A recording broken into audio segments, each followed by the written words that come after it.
Our 40 days of Lent is drawing to a close.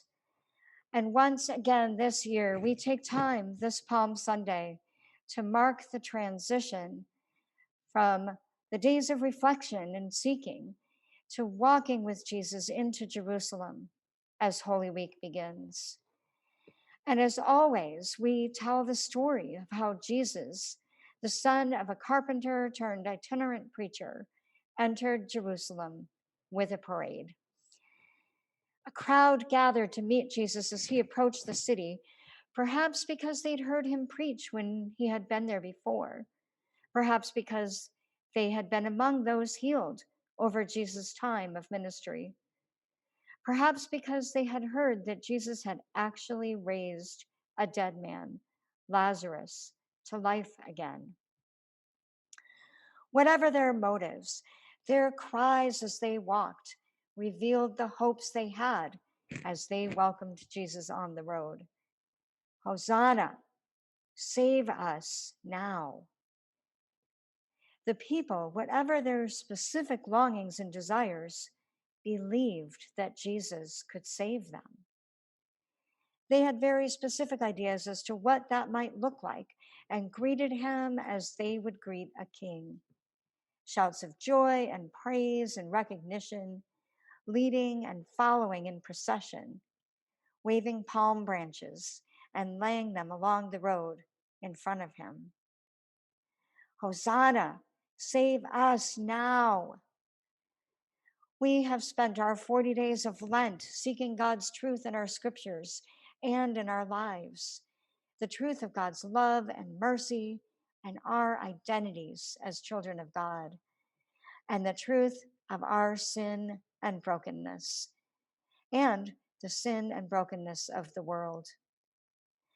Over 2,000 years have passed since Jesus walked the road to Jerusalem, but the brokenness of the world and our deep need for God have not changed.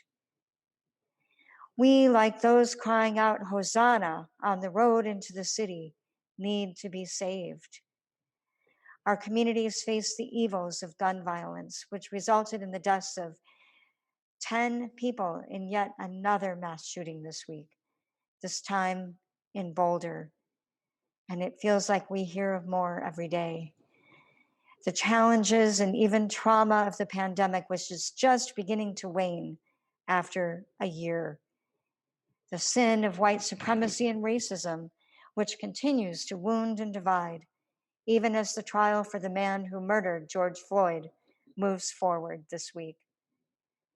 Poverty, which holds so many trapped in situations they cannot escape from.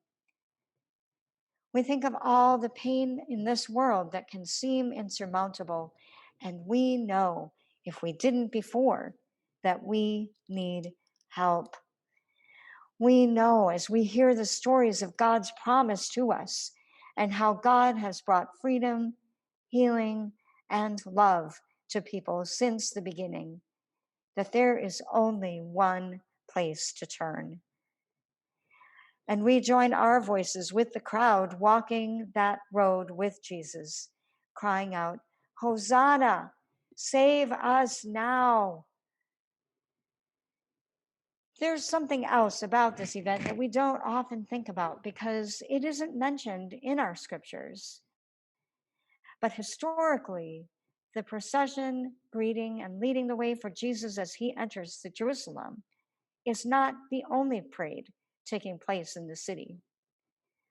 Pilate, the Roman ruler who would, in a few short days, give the order for Jesus' brutal execution, was also entering Jerusalem, and in a much grander procession. Trumpeters, banners, royal guards, strong horses. As the Jewish people celebrated Passover to remember their freedom from slavery in Egypt, Pilate wanted the Jewish people to know without question that no matter what triumphs they may have experienced in the past, Roman rule was absolute. And so, as he did every year, Pilate processed in glory from the east, and Jesus came surrounded by the least of these from the west. Compared to Pilate's demonstration of a royal glory fit for a king, Jesus' humble parade hardly seems worthy of mention. So, why does Jesus' entry into Jerusalem cause, as Matthew puts it, turmoil? This is no mild eyebrow raising event that leaves people scratching their heads, but a significant disruption, leaving people as shocked as if an earthquake had moved the ground under their feet. Why would a gathering of people carrying palm branches lead to turmoil? What was so earth shaking about Jesus' entry into Jerusalem? And most of all, who is this Jesus who has us all crying out to be saved? As we've heard so many times, one thing we know about Jesus is that whatever our expectations, he seems to fail them and exceed them all at the same time. Many expected that when the Messiah came, he would come with military might, overthrowing Roman occupation and restoring the kingdom of Israel. Religious leaders expected those who deigned to teach and minister to follow Mosaic law and show deference to the traditions of the temple above all else. We might expect Jesus to erase all the evil of this world instantly, removing all pain in a magical sort of way, and show us what we are to do, perhaps in a great billboard in the sky.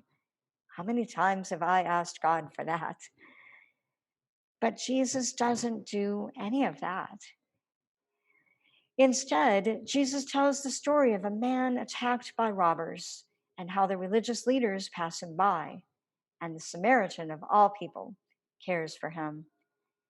Jesus eats with those with power, certainly, but over and over chooses to spend his time with tax collectors, sinners, and outcasts. Of all the conversations Jesus had that are recorded in our Gospels, the longest conversation takes place by a well in the middle of the day with a Samaritan woman. He heals on the Sabbath, proclaims forgiveness of sins, and in so many other ways, Jesus is constantly pushing the boundaries, stepping outside of accepted norms, and challenging the powers that be with the expansive force of God's love. And now he has raised a person from the dead and has people believing that he can save them too. And he enters the city, a crowd leading the way for him in a procession that is far less ornate than Pilate's, but patterned after it so closely that it almost seems to mock with its simplicity and inclusion of the very people Pilate would like to control. It's also interesting to know that palms were meant to be waved only for national heroes, not for ordinary people, adding insult to injury for Pilate. Not military might, not conforming to norms, but showing up in a way one would not expect of God incarnate, and making a farce of the emperor while he's at it. No wonder the city was in turmoil. Our second reading today gives us one explanation of what Jesus was up to as he walked and talked and ministered among God's people on this earth, and perhaps what God is still up to in our world today. Jesus, Paul writes, did not regard equality with God as something to be exploited, but emptied himself, taking the form of a slave, being born in human likeness. And being found in human form, he humbled himself and became obedient to the point of death, even death on the cross. Jesus came to be a king, absolutely, but not the kind of king who rules with military might and force and controls through fear and intimidation, but a king who empties himself out of obedience.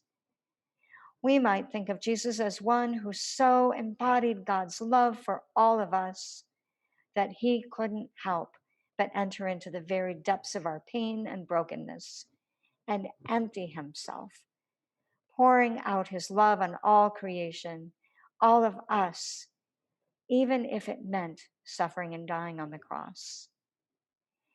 And this is where God in Jesus exceeds our expectations over and over and over again. No matter what we do or what happens to us, Jesus does not turn away. No matter what the mistakes we make, God is always there to forgive and guide us closer to God's kingdom. And however unworthy we may feel, Jesus constantly calls us to be part of the procession, leading the way and proclaiming that Jesus will, in ways we may never expect, save us. Thanks be to God.